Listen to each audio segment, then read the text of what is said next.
पवित्रता से सच कर परमेश्वर की आराधना करो। हे पृथ्वी के लोगों, उसके सन्मुख कामते रहो।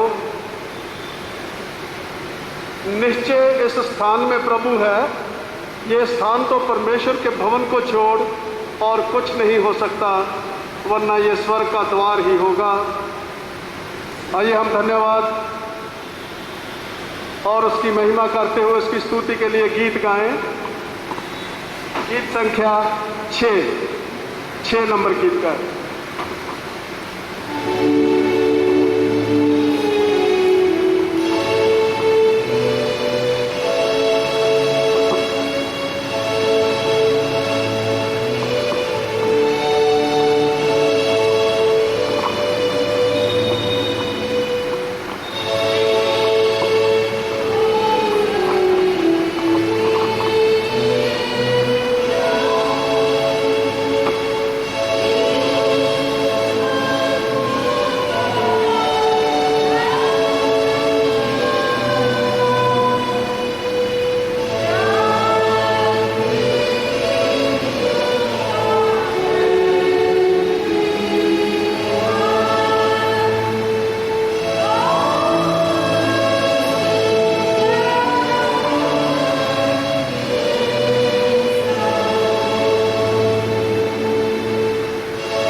आज की आराधना प्रभु भोज की आराधना होगी।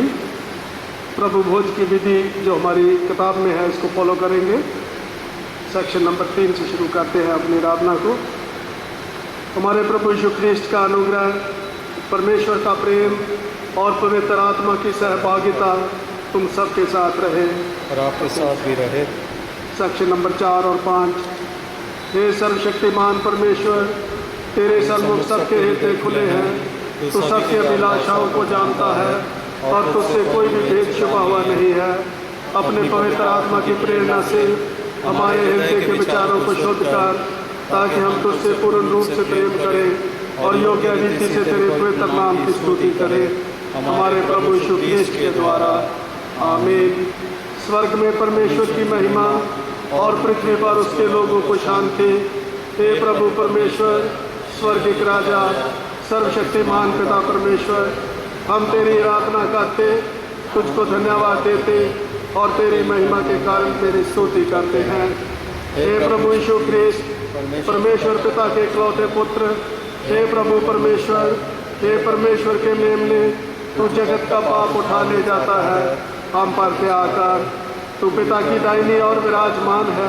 हमारी प्रार्थना स्वीकार कर, क्योंकि केवल तू ही पवित्र है, तू ही प्रभु है, तू ही है यीशु ख्रीस्त, पवित्र आत्मा के साथ परमेश्वर पिता की महिमा में परम उच्च है। आमीन।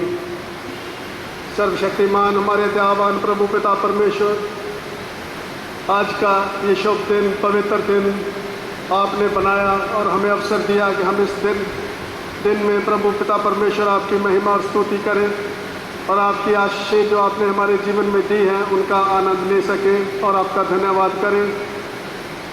पिता परमेश्वर, हम आपका धन्यवाद करते हैं कि आपने हमें सुरक्षित अपने इस घर में, पवित्र घर में आने का अवसर दिया, ताकि हम आपके सामने अपने जीवन को रख सकें। धन्यवाद की भेंट को आपके चरणों में रखें, आपके पवित्र वचनों को सुनने के लिए अपने आप को तैयार करें, ताकि जो भी बातें पिता परमेश्वर आज पवित्र आत्मा के साथ द्वारा हमारे साथ करनी चाहते हैं, हम उनको सुने और उस पर अमल करें। पिता परमेश्वर, जितने भी भाई बहन आपकी उपस्थिति में हैं, सबके ऊपर आपकी करुणा और दया हो। हम सबको संभाल और आशीष दे। हमारी इस प्रार्थना को सुन स्वीकार कर मसीह यीशु के पवित्र नाम से। आमीन। मंडली कृपया बैठ जाए। आज के पवित्र बाइबल के पाठ पढ़े जाएंगे। पवित्र बाइबल का पहला पाठ और उसके बाद दूसरा पाठ।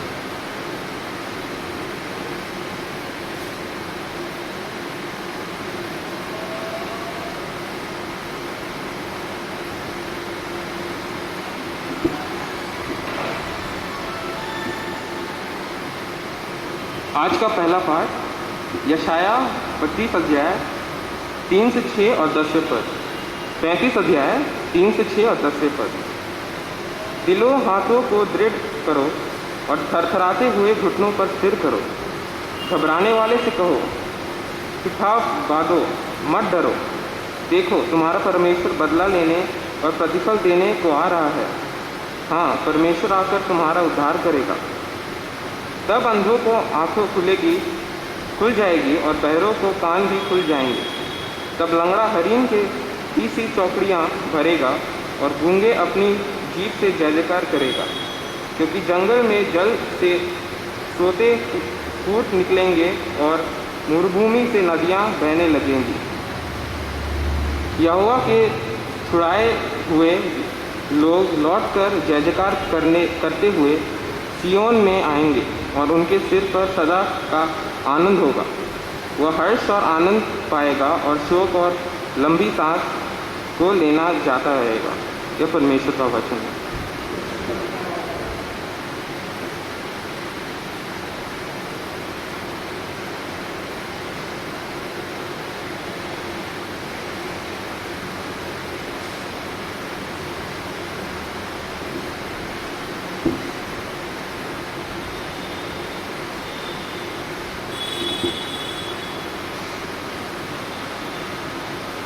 आज का दूसरा पाठ लिया गया है तीमुथियुस के नाम पौलुस प्रेरित की दूसरी पत्री, उसका 4था अध्याय 6 से लेके 11 और 16 से लेके 18 तक।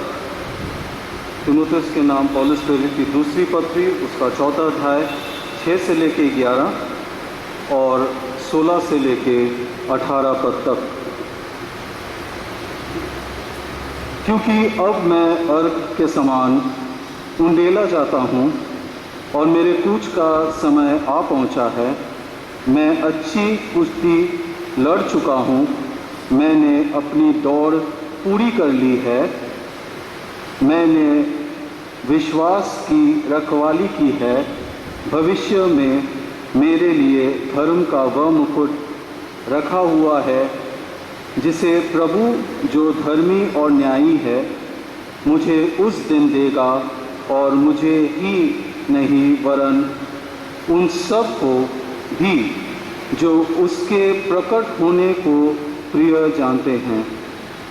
मेरे पास शीघ्र आने का प्रयत्न कर, क्योंकि देमस ने इस संसार को प्रिय जानकर मुझे छोड़ दिया है और थिस्सलुनीके को चला गया है। क्रेसकेस गलातिया को और तीतुस दलमतिया को चला गया है। केवल लूका मेरे साथ है।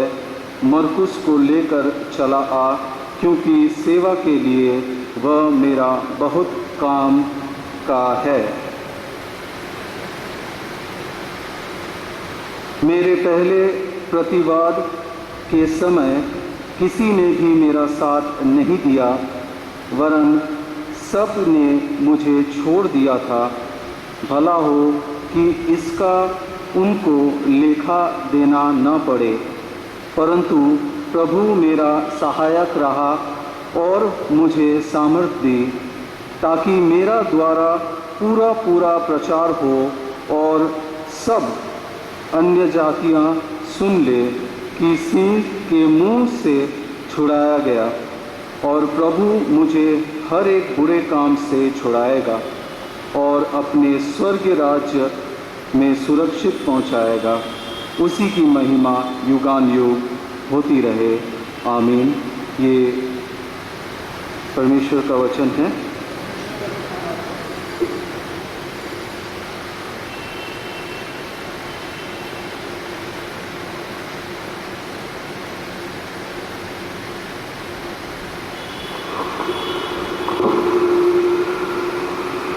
प्रभु यीशु ख्रीस्त का सुसमाचार सुनने के लिए हम सब लोग खड़े होंगे। आज का सुसमाचार लूका रचित सुसमाचार, उसका 10 अध्याय उसके पहले पद से। हे प्रभु यीशु ख्रीस्त, तेरी महिमा हो। इन बातों के बाद प्रभु ने 70 और मनुष्य नियुक्त किए, और जिस जिस नगर और जगह को वो आप जाने पर था, वहाँ उन्हें 2-2 करके अपने आगे भेजा। उसने उनसे कहा, पक्के खेत बहुत है, परंतु मजदूर थोड़े हैं, इसलिए खेत के स्वामी से विनती करो कि वह अपने खेत काटने को मजदूर भेज दे। जाओ, देखो, मैं तुम्हें भेड़ों के समान भेड़ियों के बीच में भेजता हूँ, इसलिए ना पटुआ, ना झोली, ना जूते लो, और ना मार्ग में किसी को नमस्कार करो। जिस किसी घर में जाओ, पहले कहो, इस घर का कल्याण हो। यदि वहाँ कोई कल्याण के योग्य होगा तो तुम्हारा कल्याण उस पर ठहरेगा, नहीं तो तुम्हारे पास लौट आएगा। उसी घर में रहो, और जो कुछ उनसे मिले वही खाओ पियो, क्योंकि मजदूर को अपनी मजदूरी मिलती है, और घर घर ना फिरना। जिस नगर में जाओ और वहाँ के लोग तुम्हें उतारे, तो जो कुछ तुम्हारे सामने रखा जाए वही खाओ। वहाँ के बीमारों को चंगा करो, और उनसे कहो, परमेश्वर का राज्य तुम्हारे निकट आ पहुँचा है। ये परमेश्वर का सुसमाचार है। हे प्रभु यीशु ख्रीस्त, तेरी स्तुति हो। मंडली कृपया बैठो।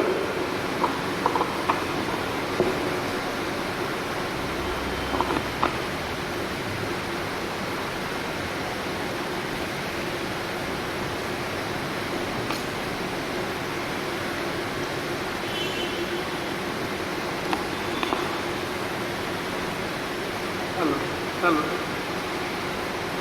हेलो।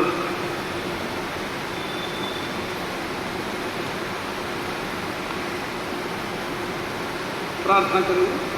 धन्यवाद प्रभु पिता परमेश्वर आपकी आशीषों के लिए, आपके अनुग्रह के लिए, आपकी करुणा और दया के लिए कि आपने फिर से हमें एक अच्छा अवसर दिया ताकि पिता परमेश्वर आपके घर में आए, आपका धन्यवाद करें, आपके वचनों को पढ़े, सुने और सुनाएं, ताकि आपकी महिमा और स्तुति हो और हमारे जीवन में आशीष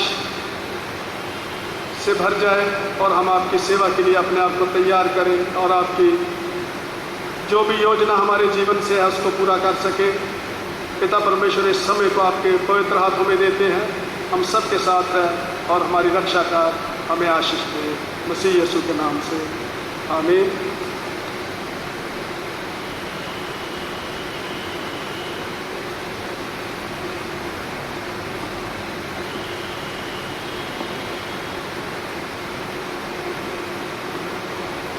यीशु सहाय। Praise the lord. Let us be happy today, क्योंकि हर एक दिन जो है परमेश्वर हमारे जीवन में हमें आशीषों के साथ देता है और हर एक दिन के लिए परमेश्वर का धन्यवाद करना, उसकी महिमा और स्तुति करना ही हमारे लिए परमेश्वर ने योग्य ठहराया है। अगर हम परमेश्वर की आशीषों को हमारे जीवन में देखना शुरू कर दें तो मुझे लगता है कि हमें कभी भी हमारे जीवन में मायूसी नहीं होगी, परेशानी नहीं होगी, दुख नहीं होगा, क्योंकि हम उस परमेश्वर को देखते हैं, मानते हैं, सुनते हैं, जो हमारी रक्षा करता है। वो हमारा शरण स्थान है, वो हमारा रक्षक है, वो हमें संभालने वाला परमेश्वर है। और अगर आप इन बातों पर विश्वास करें तो मुझे लगता है कि हमें कभी भी परेशानी नहीं होगी, क्योंकि समय जो है परमेश्वर से बांधे हुए समय है। खुशी का समय भी आता है, गमी का समय भी आता है, आनंद करने का समय आता है, दोस्तों को मिलने का समय आता है, दोस्तों से दूर होने का समय आता है। और ये सब बातें जो है परमेश्वर के राज्य में हमारे जीवन के लिए चलती जाती हैं जैसे जैसे हम अपने जीवन में आगे बढ़ते हैं। लेकिन एक बात को हमें समझना बहुत ज़रूरी है हर समय, कि परमेश्वर का समय जो है वो उसकी योजना के अनुसार चलता है, हमारे मन के हिसाब से नहीं कि मैं क्या चाहता हूँ, हम क्या चाहते हैं, बल्कि परमेश्वर क्या चाहता है हमारे जीवन में। कभी कभी कुछ परिस्थितियाँ जो हैं वो हमें ना खुश लगती हैं, अच्छी नहीं लगती, लेकिन उसमें से भी परमेश्वर हमें कुछ आशीष देना चाहता है।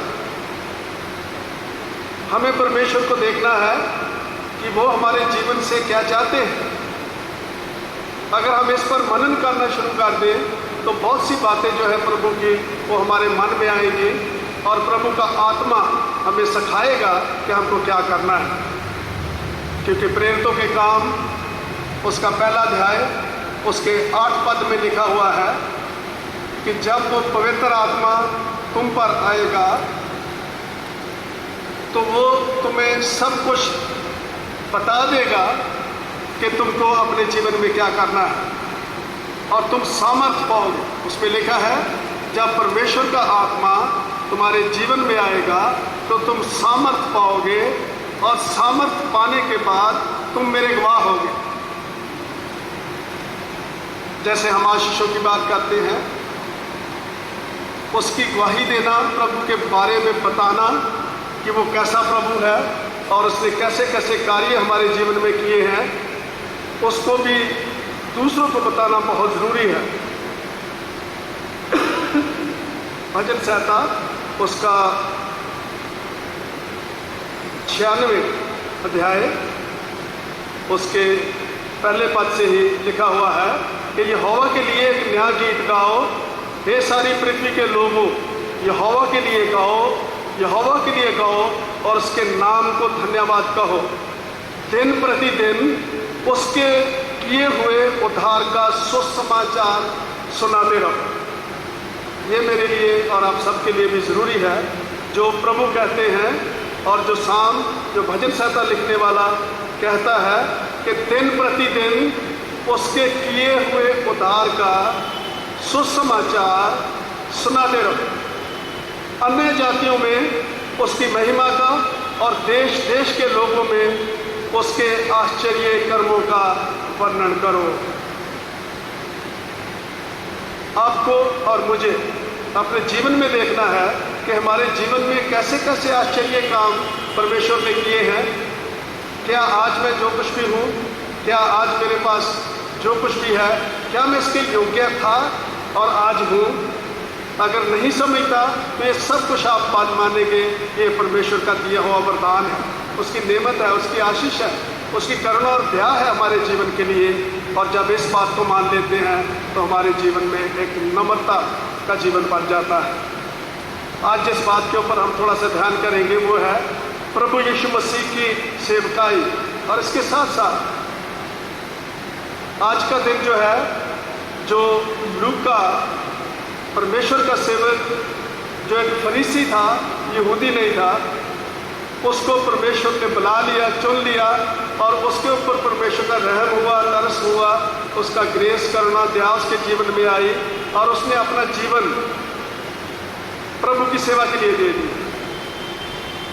लूका जो था वो डॉक्टर था, professionally he was a doctor, पढ़ा लिखा इंसान था, फरीसी था और उसने विश्वास के साथ, अपने ज्ञान के साथ नहीं, विश्वास के साथ प्रभु यीशु मसीह को देखा और ग्रहण किया। और परमेश्वर का अनुग्रह जब उसके ऊपर आ गया तो वो अपनी सेवा के साथ साथ, डॉक्टरेट की सेवा के साथ साथ प्रभु का सुसमाचार सुनाने के लिए निकल पड़ा। क्या कभी हमने सोचा है कि अगर आप डॉक्टर हैं, आप इंजीनियर हैं, आप बैंकर हैं या कुछ भी हैं, उसके साथ साथ प्रभु का कुछ और भी योजना आपके लिए है? क्या योजना है कि जो प्रभु की करुणा और दया, जो उसका अनुग्रह आपके जीवन में हुआ है, उसका भी वर्णन करो और जितने लोगों को सुसमाचार बता सकते हो, सुना सकते हो, पहुंचा सकते हो, उसको करने की कोशिश करो, तो परमेश्वर का आशीष हमारे जीवन में बना रहेगा। लूका जो था उसका आज दिन भी है और उसमें हम उसको देखते हैं कि उसने 2 किताबें जो बाइबल, पवित्र बाइबल में लिखी हुई हैं। आपको मालूम है कौन कौन सी किताब उसने लिखी है? एक तो लूका का अपना सुसमाचार है और दूसरा प्रेरितों के काम। प्रेरितों के काम जो है वो भी डॉक्टर लूका, जो परमेश्वर का सेवक था, उसके द्वारा लिखी गई हैं और बहुत ही अहम किताबें हैं जिसमें परमेश्वर का अनुग्रह जो है, उसका जो बचाने का काम है, उसका जो सुसमाचार है, वो सिर्फ यहूदियों के लिए नहीं है। लूका ने इस बात को बता दिया कि उसका रहम, उसका तरस, उसकी करुणा, दया, उसका अनुग्रह जो है पूरे संसार के लिए है। और उसने ये भी इसमें लिखा है कि वो गरीबों के लिए, वो जो बीमार है उनके लिए, जो दबे हुए लोग हैं उनके लिए, जो परेशान है, किसी भी किस्म की डिप्रेशन में, ऑपरेशन में फंसे हुए हैं, उनके लिए वो परमेश्वर स्वर्ग को छोड़ के इस संसार में आया था। इसी बात पे उसने ज़्यादा इसके ऊपर जोर दिया था कि उसका अनुग्रह जो है प्रार्थना करने, पापों से क्षमा मांगने और प्रभु को ग्रहण करने से हमारे जीवन में मिल जाता है। इसके ऊपर उसने एम्फसिस दिया है। थोड़ा सा फिर से देखेंगे आज के वचन में। और ये वो समय है जब यीशु मसीह लिखा है, लूका रचित सुसमाचार उसका 10 अध्याय उसके पहले पद में लिखा हुआ है, इन बातों के बाद यीशु ने सबसे पहले चेला बनने का मूल्य जो है उसके बारे में बताया था। सबसे बड़ा कौन है उसके बारे में बताया था। उसके पहले चैप्टर में जो विरोध में नहीं वो पक्ष में है, सामरियों द्वारा यीशु का विरोध, ये सब चीज़ें उसके जीवन में चलती थी। उसका विरोध भी होता था, उसके लोग पक्ष में भी होते थे, लेकिन उसका अनुग्रह, उसका प्यार जो था वो सबके साथ एक बराबर बना रहता था। लेकिन अभी एक समय आया था कि यीशु मसीह खुद जाना चाहते थे उस परमेश्वर के वचन को सुनाने के लिए। तो इसमें लिखा है कि उसने अपने उन सब विश्वासियों को जो उसकी बातों को सुन के जिन्होंने विश्वास किया बुलाया और उनमें से 70 लोगों को अलग कर दिया और उनको बोला कि तुम सब लोग जाओ। इसमें लिखा है कि इन बातों के बाद प्रभु ने 70 और मनुष्य नियुक्त किए और जिस जिस नगर और जगह वो आप जाने पर था वहाँ उन्हें दो दो करके अपने आगे भेजा। उसने उनसे कहा, पक्के खेत बहुत हैं परंतु मजदूर थोड़े हैं, इसलिए खेत के स्वामी से बेनती करो कि वह अपने खेत काटने को मजदूर भेज देंगे। क्या इसका मायने? थोड़ा सा इन बातों को समझने की कोशिश करेंगे कि ये बातें जो है वो हमारे लिए आज क्या मायने रखती है। यीशु मसीह ने सबसे पहला काम क्या किया कि सबको अलग किया और उनको ये कहा कि तुम लोग जाओ। जिस जगह यीशु मसीह जाना चाहते थे वहाँ पे उसने अपने लोगों को भेजा।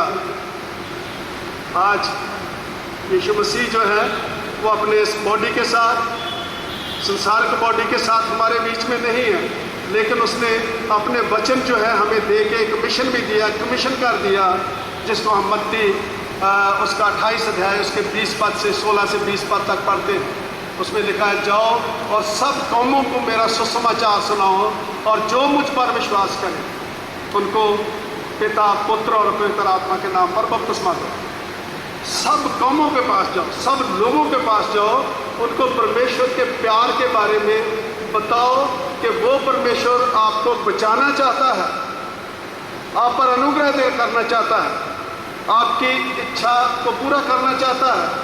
आप उस पर विश्वास करो और अपने जीवन को उसके पवित्र हाथों में दे दो और वो तुम्हारी रक्षा करेगा।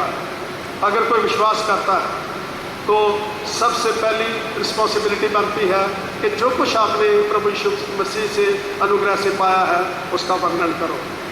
पहले 2 या 3 पद पढ़ेंगे तो उसमें को रिस्पॉन्सिबिलिटी की बात है। दो दो करके भेजा। 2 मीन्स कम्युनिटी, एक कम्युनिटी बन जाती है, 2, 3, 4 बढ़ते जाते हैं, लेकिन उसने उनको ऐसे कम्युनिटी भेजा कि आप सब मिल के प्रभु यीशु मसीह के सुसमाचार को लेके जाओ और सब लोगों को परमेश्वर के प्यार के बारे में बताओ।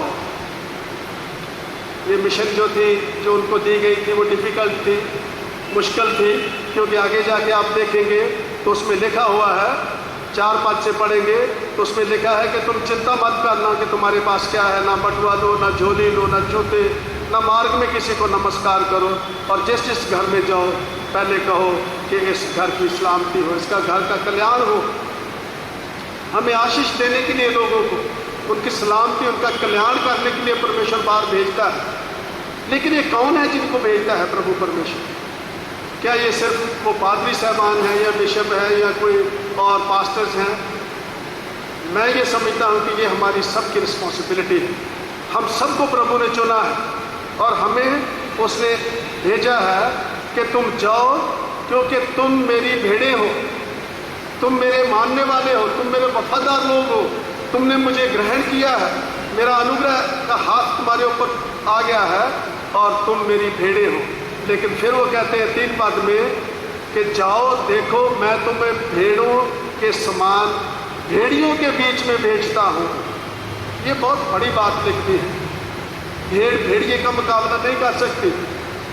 भेड़ भेड़िए को देख के डरती, भागती है, लेकिन वो कहता मैं तुम्हारे साथ हूँ, तुम्हें डरना नहीं है, क्योंकि मैं तुम्हारे साथ जाऊँगा। और ये मिशन जिसको तुमने ले लिया है, जिसके बारे में पिछले चैप्टर में ही कहा गया था कि तुम अपना क्रूस उठाओ, सबको सहने के लिए अपने आप को तैयार करो और अपने आप से इनकार करो और मेरा क्रूस उठाओ और मेरे पीछे आ जाओ, तुम मेरे चेले हो। ये सब बातों को झेलना हमारे लिए ज़रूरी है। लेकिन आज अगर हम देखें तो what is the mission for me, what is the mission for our community, what is the mission for our country in these days when there is lot of problems, lot of discouragement, disappointments, people are under depression and suppression because of what is happening today, COVID-19 pandemic, डरे हुए हैं लोग। लेकिन ऐसी परिस्थिति में हमारे लिए क्या मिशन है? क्या हम लोगों को कह सकते हैं प्रभु पर विश्वास करो, जो इस संसार में जो कुछ भी होता है उससे बचाने की क्षमता रखता है हमारा प्रभु परमेश्वर। हमारा जो चर्च है, चर्च ऑफ नॉर्थ इंडिया, इसका लोगो किसी ने देखा? लोगो चर्च ऑफ नॉर्थ इंडिया, क्या लिखा हुआ उसमें? 3 शब्द लिखे हुए, यूनिटी, विटनेस एंड सर्विस। दो करके यूनिटी, आपस में यूनिटी करके चलना, एक मन होके चलना, एक विश्वास होके चलना, एक प्रभु का प्रचार करना हमारे लिए जरूरी है। उसके बाद पवित्र आत्मा जब हमारे ऊपर है तो कहता है कि तुम मेरे गवाह होगे। ये नहीं है कि गवाह होने का मायने ये नहीं है कि जिस जगह पे आप जा रहे हो सब लोग आपको पसंद करेंगे, नहीं भी करेंगे। इसलिए उसने कहा है कि तुम्हारा वहाँ पे जाना ही एक बहुत बड़ी गवाही है, और तुम्हारे पाँव की धूल जब आप झाड़ते हो वहाँ पे तो वो अपने आप में एक गवाही बन जाती है। किसी के पास मौका नहीं कि उसके पास प्रभु का शुभ संदेश नहीं आया, लेकिन उसके बाद judgement. Unity, witness and service. Service जो है that should be without any selfish motive,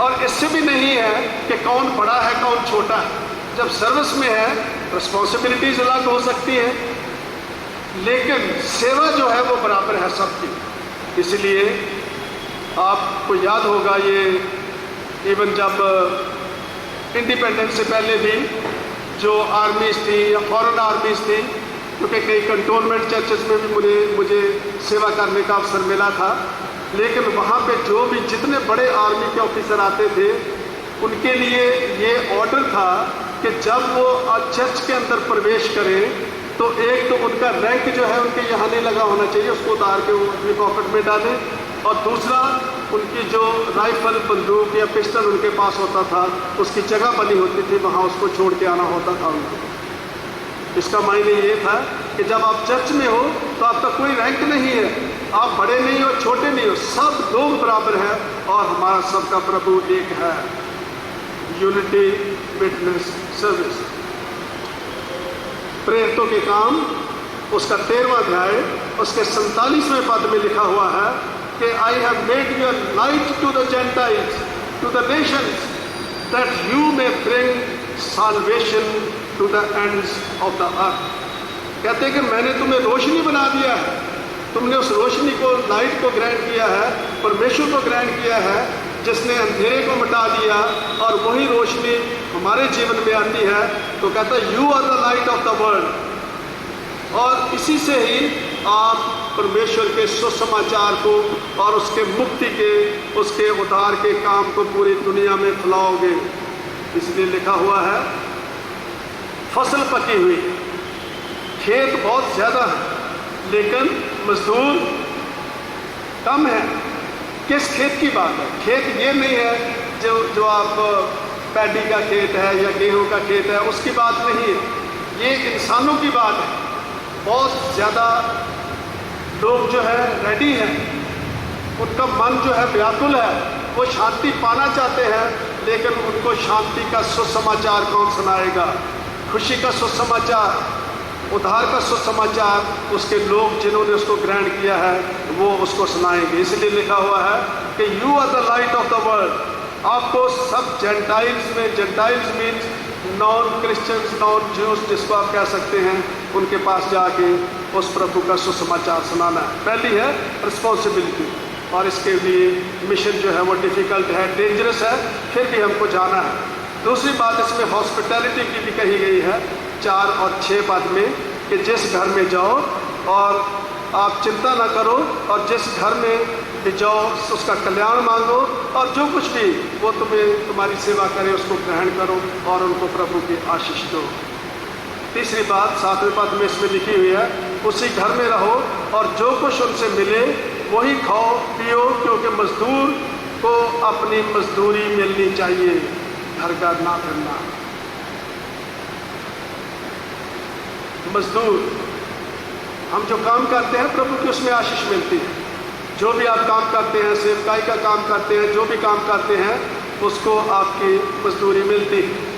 आप ऑफिस में काम करते हैं, किसी भी जगह काम करते हैं, तो मजदूरी का मतलब ये है कि जो कुछ भी आप काम सेवा करते हैं आपके जीवन को चलाने के लिए परमेश्वर ने आपकी एक मदद सहायता के लिए वो एक परमेश्वर बनाया है। इसी तरह परमेश्वर के सेवक जो है वो भी जब फील्ड में काम करते हैं, उसके लोग फील्ड में काम करते हैं, तो they deserve to be respected and honoured and looked after by his people. इस बात को भी देखना है। शेयरिंग, और 8वें पद में लिखा है कि communion, we all have to live in a communion, एक साथ मिलकर रहना है। और 9वें पद में लिखा हुआ है कि हम सबको उसको ग्रहण करना है। आज के दिन में अगर हम देखें तो मुश्किल का समय है। Even in some countries, even in some parts of our own countries, sharing the gospel is not that easy. हम लोग प्रिविलेज्ड हैं, ओपनली हम बैठते हैं, बाइबल को पढ़ते हैं, सुनते हैं, लेकिन कुछ समय कुछ एरियाज ऐसे भी हैं वहाँ पर डर है, खौफ है और दूसरे लोग आके उन पर अटैक करते हैं। But they are also witnessing by standing firm on their faith. लेकिन ऐसा समय अगर हमारे पास नहीं है, प्रभु का धन्यवाद हो कि हमें ऐसा प्रिविलेज है, लेकिन बाइबल में लिखा हुआ है कि एक समय आएगा कि बाइबल और परमेश्वर का वचन भी उठा लिया जाएगा। लोग तरसेंगे इसको कि हमें कहीं ना कहीं से परमेश्वर की आवाज़ सुनाई दे, लेकिन वो नहीं सुनाई देगी। लेकिन whatever the time we have today, we have to give thanks to God and accept the word of God and ready to serve the Lord in humility and love. एक जर्नी है जिसमें हम चले हुए हैं। Our life is a journey and we have to walk, not to stand and not to be static. The life जो है, चलने का मायने ये है कि हम जीवित हैं। अगर हमारे जीवन में दुख या सुख आते हैं तो उसका भी मायने ये होता है कि हम जीवित हैं, तभी तो हमको पेन होता है। अगर जीवित नहीं है तो पेन या किसी और चीज़ की जो फीलिंग है वो हमारे जीवन में नहीं आती। We are living and we have to live for the Lord. There is a mission for us and we have to proclaim the word of God to the people. आज के इस दुख भरे समय में अगर हमारे पास किसी को तसल्ली देने के शब्द हैं तो परमेश्वर के वचन में लिखा हुआ है कि सब लोग इस बात को ग्रहण करने के लिए रेडी हैं।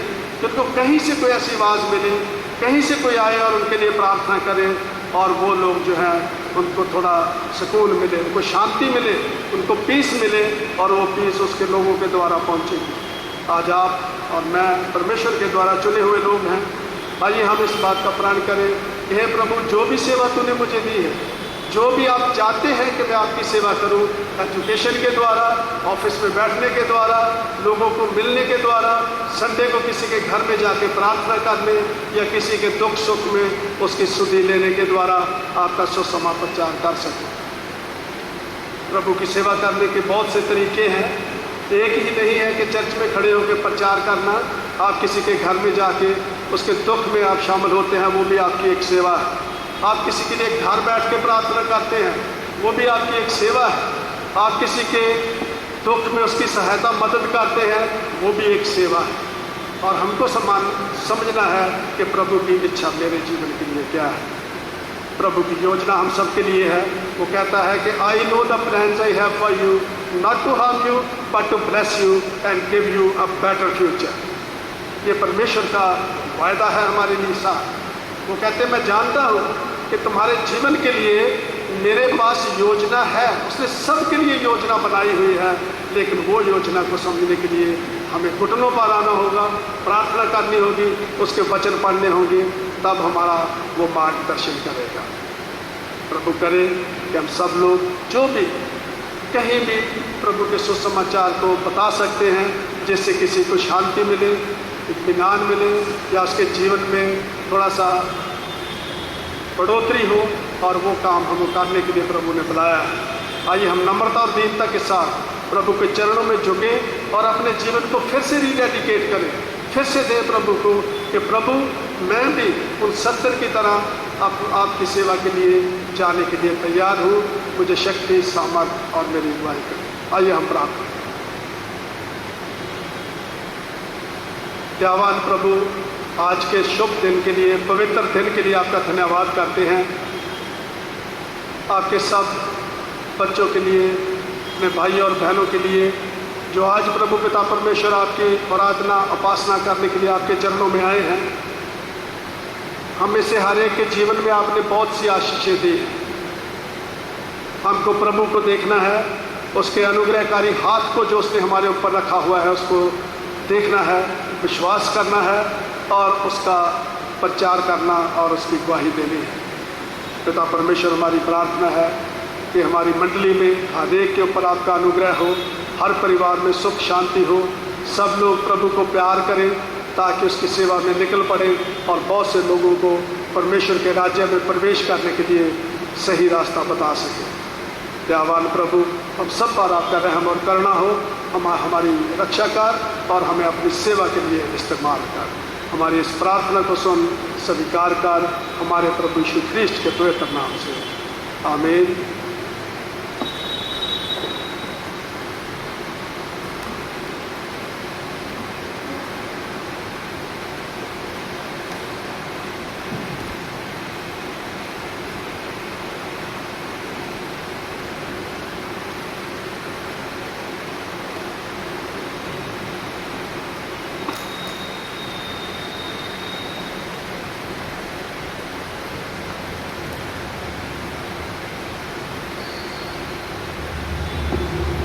मंडली कृपया खड़ी हो जाए। हम नित्य का विश्वास वचन एक साथ पढ़ेंगे।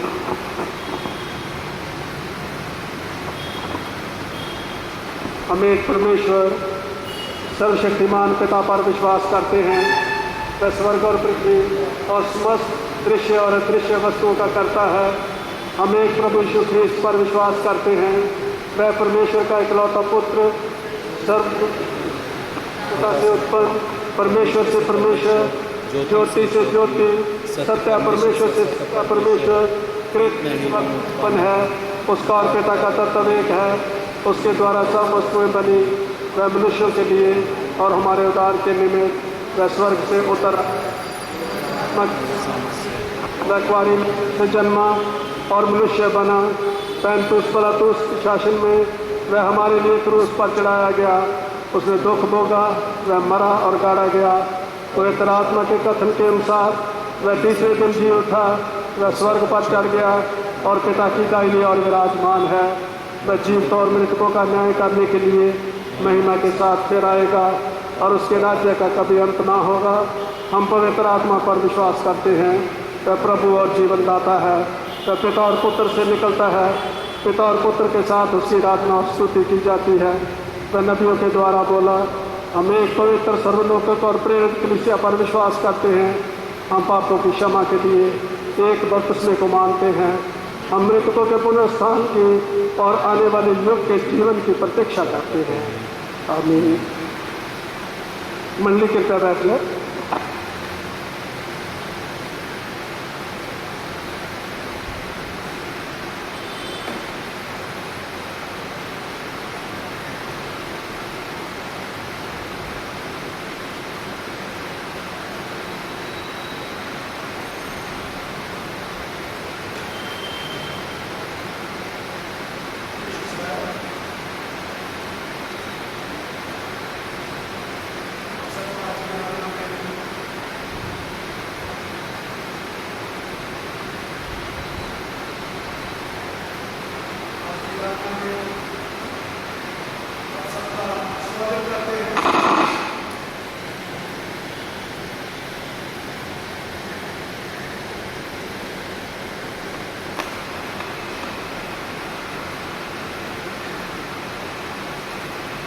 सॉरी, आज की आराधना में आप सबका स्वागत है।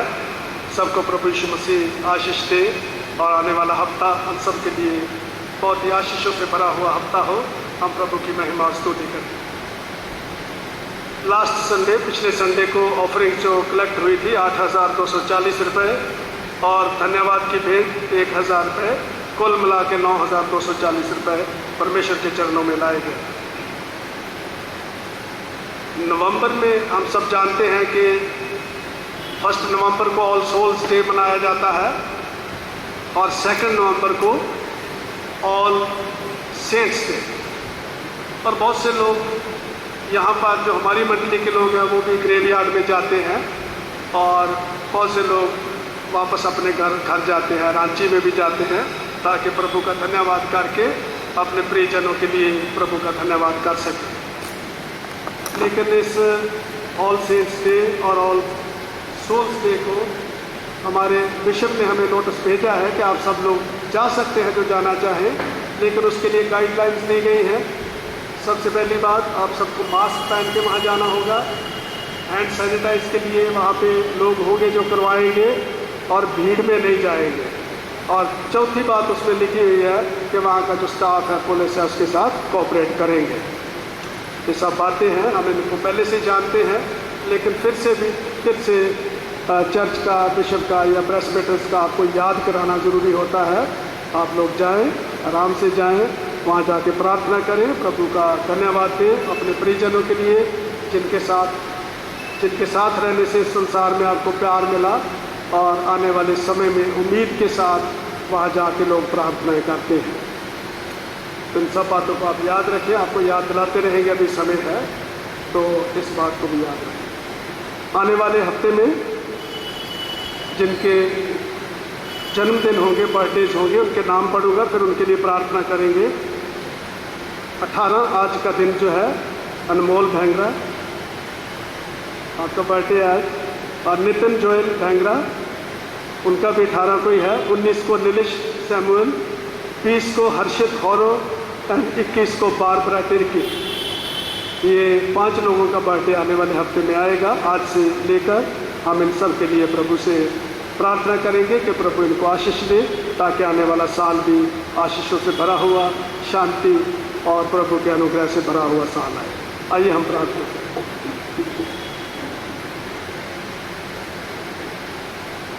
सर्वशक्तिमान हमारे दयावान प्रभु पिता परमेश्वर, आपके अनुग्रह, आपके आशीषों के लिए आपका धन्यवाद करते हैं, और ख़ास तौर पे अपनी इस मंडली के लिए, सब परिवारों के लिए जिनको इस कोविड-19 में भी आपने सुरक्षित रखा, अपनी आशीषें दी, और आने वाले समय में हमारा पूरी आशा और उम्मीद है कि इसी तरह से आप अपना सर्वसमर्थी हाथ हम सब पर बनाए रखेंगे, ताकि आपके पवित्र नाम की महिमा स्तुति करते हुए आप इस सुसमाचार को बहुत से लोगों तक पहुंचाने वाले बन सकें। खास तौर पर अपने भाई और बहनों के लिए जिनके बर्थडेज आने वाले हफ्ते में आने वाले हैं, आज से लेकर पिता परमेश्वर सब के ऊपर आपका अनुग्रह हो, उनके परिवारों में सुख और शांति हो, आपका अनुग्रह और आशीष हो, ताकि जैसे आज तक आपने उनकी सहायता, मदद की, आशीषें दी हैं, आने वाला साल भी खुशी का, शांति का और आशीषों से भरा हुआ साल हो। पिता परमेश्वर सब भाइयों बहनों को और उसके साथ हम सब अपने आप को भी आपके पवित्र हाथों में सौंपते हुए इस प्रार्थना को आपके प्रिय पुत्र, अपने उद्धारकर्ता प्रभु यीशु ख्रीष्ट के पवित्र नाम से मांगते हैं, आमीन। परहित निवेदन की प्रार्थना की जाएंगी। मिस्टर अनमोल भेंगरा, आप थोड़ा गाइड करिए हमारा। परहित निवेदन की प्रार्थनाओं के लिए आइए हम अपने सिरों को झुकाएं और प्रभु से प्रार्थना करें।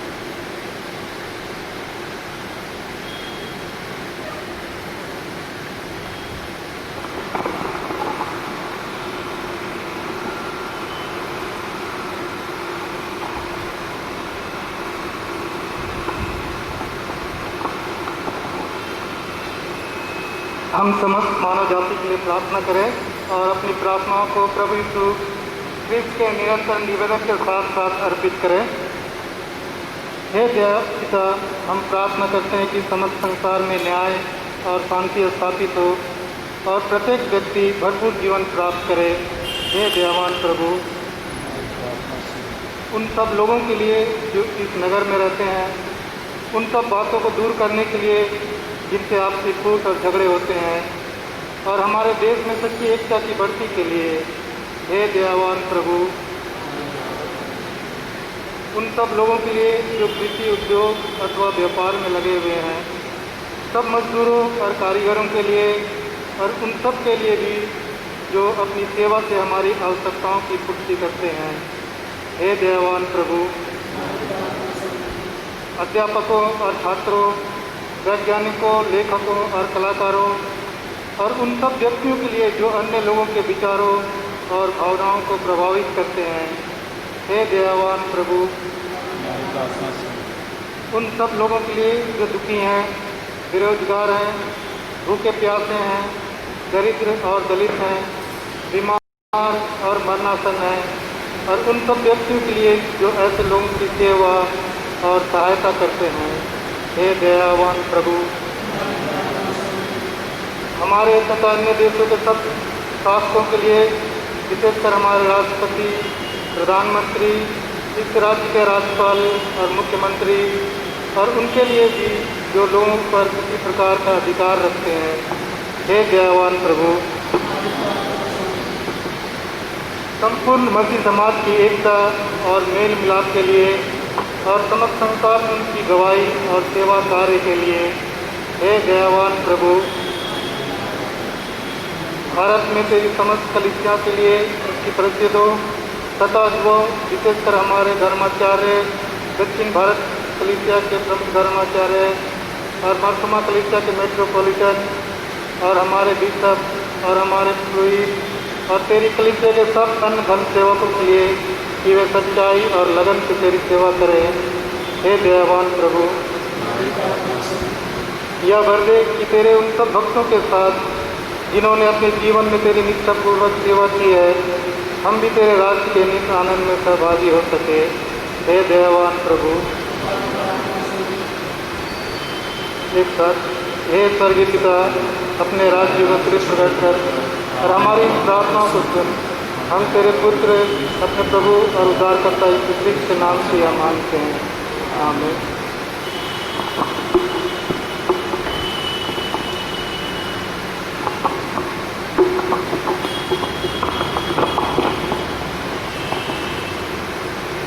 पाप अंगीकार की प्रार्थनाएं, सेक्शन 17। प्रिय भाइयों और बहनों, हमारे प्रभु यीशु ख्रीस्त ने कहा है, प्रभु हमारा परमेश्वर ही एकमात्र प्रभु है। तो प्रभु अपने परमेश्वर को अपने संपूर्ण मन, संपूर्ण प्राण, संपूर्ण बुद्धि और संपूर्ण शक्ति से प्रेम कर, ये पहली आज्ञा है। दूसरी ये है कि अपने पड़ोसी को अपने समान प्रेम कर, इनसे बड़ी और कोई आज्ञा नहीं है। परमेश्वर ने संसार से ऐसा प्रेम रखा कि उसने अपना इकलौता पुत्र यीशु ख्रीस्त दे दिया कि वे हमें पापों से बचाए, स्वर्ग में हमारे लिए निवेदन करता हो और हमें शाश्वत जीवन में पहुंचाए। इसलिए हम पश्चाताप और विश्वास के साथ अपने पापों का अंगीकार करें। हम परमेश्वर की कृपा से उसकी आज्ञाओं का पालन करने का और सब लोगों के साथ मेल मिलाप और प्रेम से रहने का दृढ़ संकल्प करें। एक साथ, हे सर्वशक्तिमान परमेश्वर, हमारे स्वर्गिक पिता, हमने मन, वचन और कर्म से तेरे विरुद्ध और एक दूसरे के विरुद्ध पाप किया है।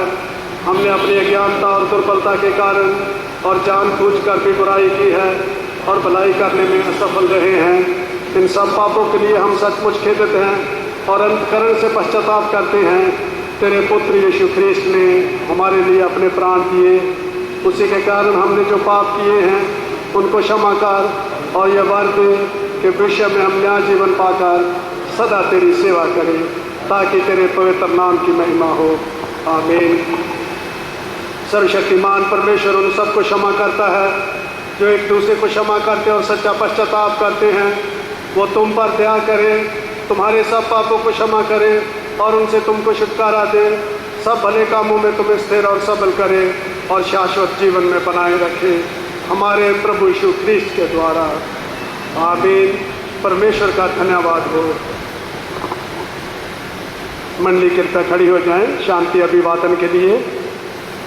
सेक्शन 22 हम एक साथ पढ़ेंगे। हम सब मिलकर ख्रीस्त की देह हैं। हम सब ने एक आत्मा के द्वारा एक देह में बपतिस्मा लिया। हम ऐसे कार्यों में संलग्न रहें जिनमें शांति मिलती और एक दूसरे का निर्माण होता है। प्रभु की शांति सदा तुम्हारे साथ रहे। आपके साथ भी रहे।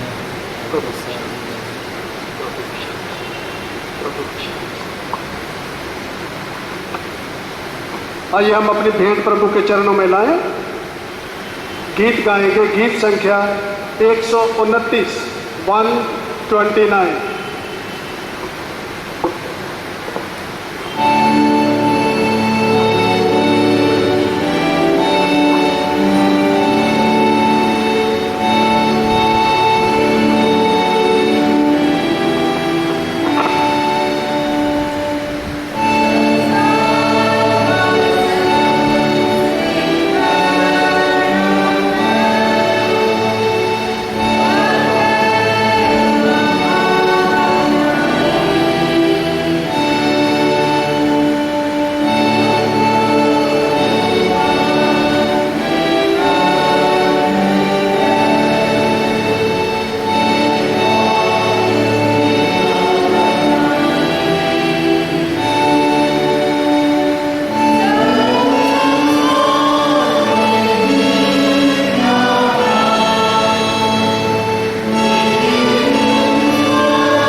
आइए हम इस भेंट को और इसके साथ अपने आप को परमेश्वर की महिमा और उसकी सेवा के लिए अर्पित करें। सर्वशक्तिमान परमेश्वर, जगत के सृष्टिकर्ता, सब वस्तुएं तुझसे ही प्राप्त होती है और तेरी ही संपत्ति में से हम तुझको भेंट चढ़ाते हैं। हम तुझसे बेनती करते हैं कि तू इस दान और रोटी एवं दाखरस की इस भेंट को अपने नाम की महिमा और अपने लोगों की भलाई के लिए स्वीकार कर, हमारे प्रभु यीशु ख्रीस्त के नाम में, आमीन।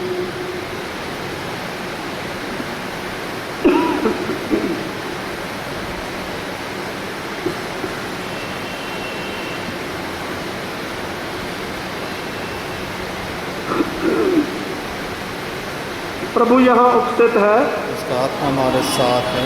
अपने मन स्वर्ग की ओर उठाओ। हम अपने प्रभु परमेश्वर को धन्यवाद दें।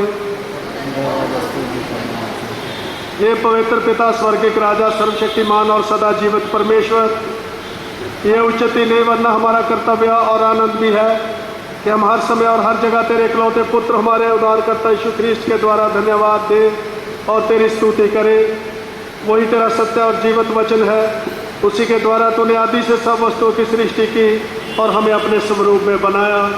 उसी के द्वारा तो इस संसार में आने वाले प्रत्येक व्यक्ति को प्रकाशित करता है और तूने युग युग में नबी और विद्वानों को नियुक्त किया कि वो तेरा मार्ग दिखाएं। उसी के द्वारा तूने हमें पाप के बंधन से मुक्त किया है। तूने उसे दे दिया कि वो हमारे लिए मनुष्य बने, क्रूस पर अपना प्राण दे और मृतकों में से फिर जी उठे। उसी के द्वारा तो अपना पवित्र एवं जीवनदायक आत्मा हमें प्रदान करता है, जिससे हम तेरी संतान बने और तेरी नई सृष्टि के प्रथम फल हों। इसलिए संतों और स्वर्गदूतों के साथ जो तेरे सिंहासन के सामने निरंतर तेरी स्तुति करते हैं, हम भी तेरे नाम की महिमा का गान करते और ये कहकर तेरी सराहना करते हैं, पवित्र पवित्र पवित्र प्रभु, प्रतापी और सर्वसामर्थी परमेश्वर, स्वर्ग और पृथ्वी तेरे ऐश्वर्य से परिपूर्ण है। परम धाम में होशाना। मंडी कृपया बैठे। हे स्वर्गिक पिता, अपने पुत्र हमारे उद्धारकर्ता प्रभु यीशु ख्रीस्त के द्वारा हमारे स्तुति गान को स्वीकार कर, हमें जब उसके नमूने पर चलते और उसकी आज्ञा का पालन करते हैं, ये वादे कि तेरे आत्मा के सामर्थ्य से रोटी और दाखरस की ये भेंट हमारे लिए उसी की देह और रक्त हो जो हमारे निमित्त मरा और जी उठा। जिस रात प्रभु यीशु ख्रीस्त पकड़वाया गया, उसने रोटी ली, तुझे धन्यवाद देकर तोड़ी और अपने शिष्यों को दी और कहा, लो खाओ, ये मेरी देह है जो तुम्हारे लिए दी जाती है। मेरी स्मृति में ऐसा ही किया करो।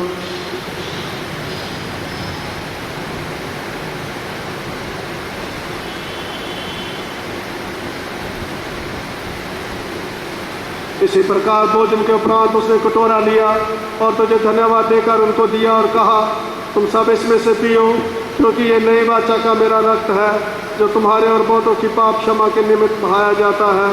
जब कभी तुम इस पियो तो मेरी स्मृति में ऐसा ही किया करो।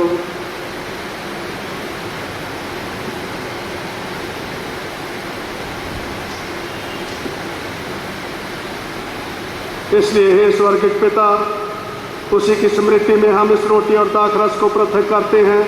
हम उसके क्रूस पर एक ही बात समर्पित सिद्ध बलिदान को, उसके मृतकों में से पुनरुत्थान को और स्वर्ग में उसके आरोहण को आनंद से मनाते और घोषित करते हैं और हम उसकी महिमा सहित आने की प्रतीक्षा करते हैं। ख्रीस्त हमारे लिए मरा, ख्रीस्त जी उठा है, ख्रीस्त फिर आएगा। इसलिए हे दयालु पिता, उसी हमारे महापुरोहित के द्वारा धन्यवाद एवं स्तुति की हमारी इस बलि को स्वीकार कर, और जब तेरी ईश्वरीय महिमा के समक्ष हम इन पवित्र उपहारों को खाते और पीते हैं, तो तू हमें अपने आत्मा के द्वारा नवजीवन दे। अपने प्रेम से प्रोत्साहित कर और अपने पुत्र हमारे प्रभु यीशु ख्रीस्त की देह में हमें संयुक्त कर। उसी के साथ और उसी में और उसी के द्वारा पवित्र आत्मा के सामर्थ्य से हे सर्वशक्तिमान पिता, उन सब भक्तों के साथ जो पृथ्वी और स्वर्ग में तेरे समक्ष उपस्थित हैं, हम तेरी आराधना करते और अनंत स्तुति का गान करते हैं। धन्यवाद, आदर, महिमा और पराक्रम युग युग तेरे ही हो। आमीन। हम इस रोटी को तोड़ते हैं कि हम ख्रीस्त की देह में सहभागी हों।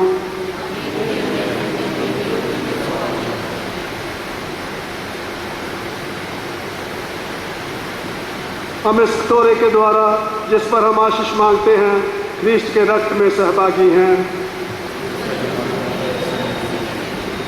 जिस प्रकार हमारे उद्धारकर्ता यीशु ख्रीस्त ने सिखाया है हम प्रार्थना करते हैं। हे हमारे पिता, तू जो स्वर्ग में है, तेरा नाम पवित्र माना जाए, तेरा राज्य आए, तेरी इच्छा जैसे स्वर्ग में पूर्ण होती है वैसे पृथ्वी पर भी हो। हमारे दिन भर की रोटी आज हमें दे, हमारे अपराधों को क्षमा कर जैसे हमने अपने अपराधियों को क्षमा किया है। हमें परीक्षा में ना डाल परंतु बुराई से बचा, क्योंकि राज्य, पराक्रम और महिमा अब और सर्वदा तेरे ही है। आमीन। हे दयामय प्रभु, हम अपनी धार्मिकता पर नहीं परंतु तेरी बड़ी और बहुविधि दया पर भरोसा करके तेरी इस मेज के पास आने का साहस करते हैं। हम तो इस योग्य भी नहीं कि जो चूर चार तेरी मेज पर से गिरते हैं चुने, पर तू वही प्रभु है जिसका स्वभाव सदा दया करना है। इसलिए हे कृपालु प्रभु, हमको ये वर दे कि तेरे प्रिय पुत्र यीशु ख्रीस्त के मांस को ऐसे खाएं और उसका रक्त ऐसे पिए कि हमारी देह और आत्मा जो पाप से शुद्ध हुई है उसके मूल्य देह और रक्त से शुद्ध हो जाएं और हम उसमें और वह हम में सर्वदा रहे। आमीन।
विश्वास के साथ पास आओ, हमारे प्रभु यीशु ख्रीस्त की देह को लो जो उसने तुम्हारे लिए दी और उसके रक्त को जो उसने तुम्हारे लिए बहाया लो।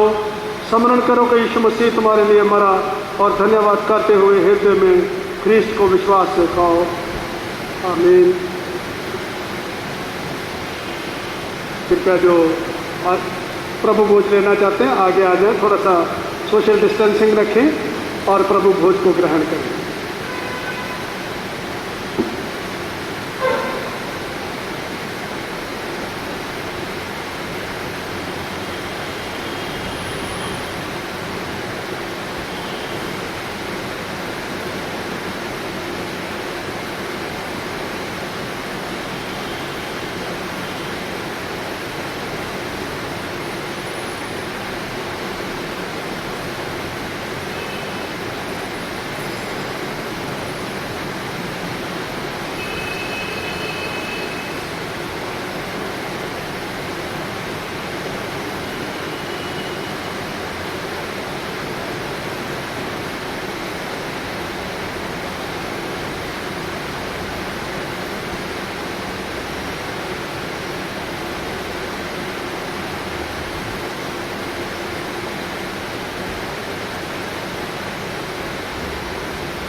प्रभु यीशु ख्रीस्त ने कहा कि जो मेरी देह खाता और मेरा रक्त पीता है वह मुझ में रहता है और मैं उसमें।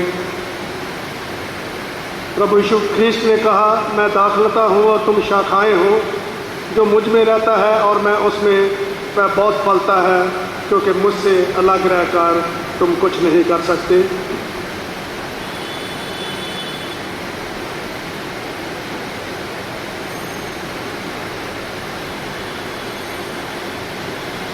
हमने इस पवित्र संस्कार को विश्वास के साथ ग्रहण किया है, इसलिए हम परमेश्वर को धन्यवाद दें। सर्वशक्तिमान परमेश्वर, हम तुझको धन्यवाद देते हैं कि तूने अपने पुत्र यीशु ख्रीस्त की देह और रक्त के आत्मिक भोजन से हमें तृप्त किया है। अब हम उसी के द्वारा अपने आप को जीवित बलिदान होने के लिए तेरे सन्मुख अर्पण करते हैं। यह वादे कि हम तेरे पवित्र आत्मा के सामर्थ्य से परिपूर्ण होकर यहाँ से विदा हों और अपने जीवन तथा सेवा के द्वारा हर समय तेरी महिमा प्रकट करें। आमीन।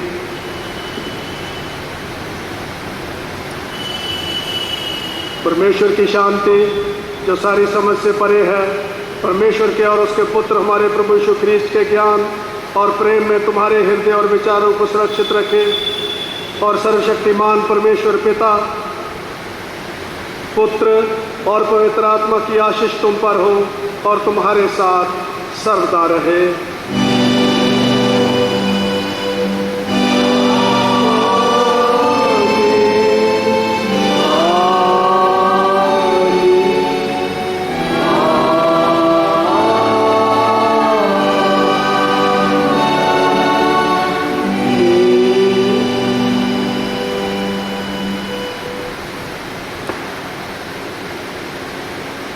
मंडली कृपया खड़े हो जाएं। अपने आखिरी गीत के लिए प्रभु का धन्यवाद करते हुए आखिरी गीत गाएंगे।